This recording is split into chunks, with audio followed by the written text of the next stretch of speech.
এলাকার মুসলমানেরা, ভাগ্যবান আল্লাহওয়ালারা, দিনওয়ালা নবীর প্রেমিকেরা, কোরআনের প্রেমিকেরা, আমি আপনাদেরকে বলতে চাই, আল্লাহর বান্দা কারা আছো প্রতিদিন কবর তো ডাকে, আর কবর প্রতিদিন ডাকে রে বাবা।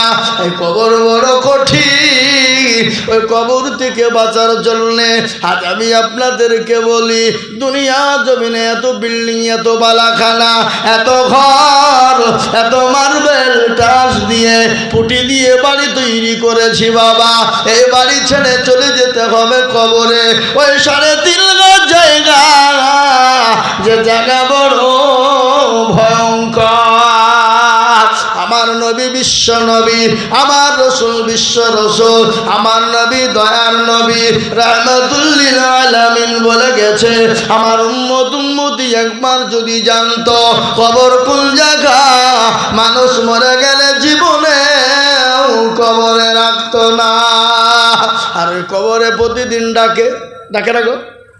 এই কথা বলেন, ডাকে না ডাকে না? প্রতিদিন ডাকে। কবর বলে আয় রে আয়, আমি কিড়ামাকড়ের ঘর, আমি পোকামাকড়ের ঘর, আমি কাউকে চিনি না, আমি চিনি